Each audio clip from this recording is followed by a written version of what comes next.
Hi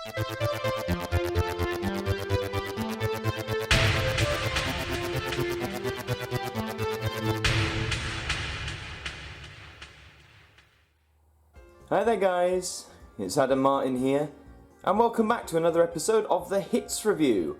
For any newcomers, this is our look at the Hits series, going through Hits 1 all the way through to, well, who knows at this point, there's quite a few of them, but Hits is the main rival to Now That's What I Call Music, at least in the 1980s and the early 1990s. And this is our 7th installment, which means we're going to be taking a look at the Hits album, Volume 7. So as you can see from the cover, this makes no attempt to hide what volume it is. It's a massive 7 right on the front. You know, gone are the weird lines, gone's the weird art style, gone is even the subtlety of the dice on Hits 5. It's just the number 7. You get what you're given. Let's see who we've got on the Hits album 7. We have 32 chart hit singles, including Luther Vandross, the Bee Gees, Terence Trent D'Arby, Fleetwood Mac, Whitney Houston, Simply Red, Aha, 5 Star, Rick Astley, Prince, Ray Parker Jr. and the Beastie Boys. Quite an eclectic mix. I paid £3 for this. Believe it or not, this was about 4 or 5 years ago now. One of the first Hits albums I actually owned. There you go, Hits album 7, various artists.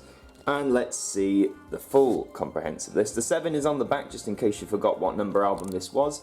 Very considerate of them, of course. So, let's have a look. Side 1, You Win Again. Brilliant song by the Bee Gees, one of their best. For some reason it says Fade, as if that denotes there's a difference to it. Anyway. Never Gonna Give You Up, Rick Astley, who doesn't know that by now. There you got Terence Trent D'Arby, 5 Star, Spagna, can't remember that one. Beastie Boys, She's on It, great song. Full Metal Jacket, and Shakin' Stevens, he was still, oh that's an old song isn't it, What Do You Want to Make Those Eyes at Me For? He was all about that 50s style though, wasn't he?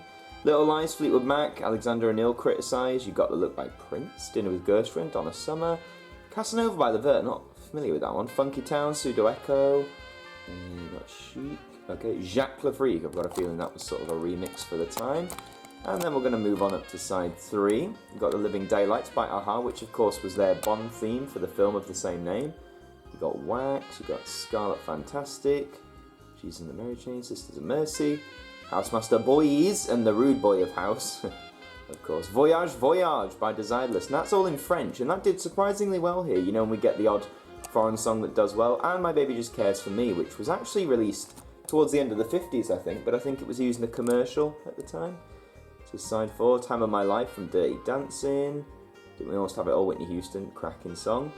Songbird by Kenny G, and finishing with Every Time We Say Goodbye by Simply Red. It's also available on double cassette and double CD as other formats. So, yeah, quite the interesting track list there, and because this is gatefolded, like all Hits albums, and now albums subsequently, it opens up. So let's have a gander here. So this is just giving you little bits of information. So take the Bee Gees, mark their 20th year of recording in October with their 5th UK number 1 and smash hits. So yeah, this did reach number 1. And it tells you the album it's from as well if you're interested in picking said albums up. I own quite a few of these actually. Yeah, definitely a very varied mix as always. So this came out in 1987, just as Hit 6 did, I believe. And we'll get to that middle bit in a sec. Just a bit of information about all the others. Some cracking stuff on here. So in the middle, the other 6 are still available, and as you can see, the Hits 1, 2 and 3 have that similar design. Hits 4 went a bit wacky, Hits 5 went for a dice, and Hits 6 was the first, it seems, to be released on CD. Notice how all the others are just record and tape. Hit 6 seems to be the first that was available on CD. The first 6 collections in the famous Hit series are still available on LP and cassette. Oh no, Hits 5's on CD as well. So what about Hits 4? Okay, Hits 5, sorry, is the first that was released on CD, as was this one. I wonder how hard they are to find. But anyway, now I'm going to actually take out one of the records and show you what it looks like. Here is the record, and of course it has a massive 7 on it, which is quite nicely denoted. Maybe the budget was running low because it's not in colour, it's in white. No, I'm going to say black and white, mainly just white, and the other side is the same. So I wonder why that was the case, but yeah, that's your disc for Hit 7.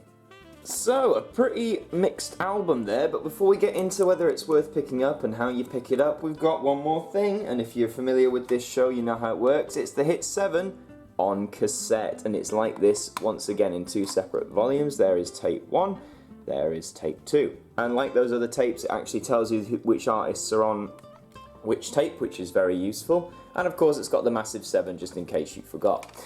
But now then, let's see if there's any design on the tape itself. Yes, there is. Look at that, a massive Massive 7, just as you'd expect, so side 1.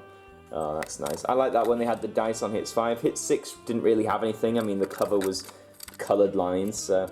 But anyway, that's your cassette tape. So yeah, you can pick this up on cassette as well. I got mine in a job lot, but I mean, cassette tapes now are going for, well, I wouldn't pay more than £1 for Hit 7 on cassette, if I'm honest with you. And same with the album. As I said, I paid £3 a few years ago. Some people might try and, you know, get you a bit more for that. My recommendation is I wouldn't pay any more than £5 maximum for the vinyl edition. And as always, make sure you're checking your vinyl, make sure there's no deep scratches, make sure it's in decent nick, because the worst thing you can do is buy the album, not check it, come home, and then it be borderline warped or unplayable. And should you get this, I mean, I think I still prefer Hit 6 as my favourite track list. There are some winners on here, like Rick Astley and Whitney Houston, quite a lot, but for me, there's a fair amount of stuff that I'm not too much of a fan of, but I mean, if you like what you saw on the track list, then there's nothing to say that you're not going to enjoy the Hits album 7.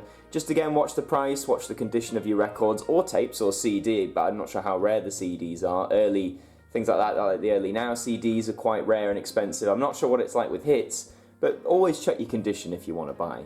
And that's all for this instalment of the Hits review. Thank you very much for watching. If you enjoyed, please leave a like on the video, leave your comments down below. Do you own the Hits 7? And if so, which format do you own it on? Subscribe to the channel if you're brand new, check out the other videos on the channel, and until the next one, I will see you guys next time.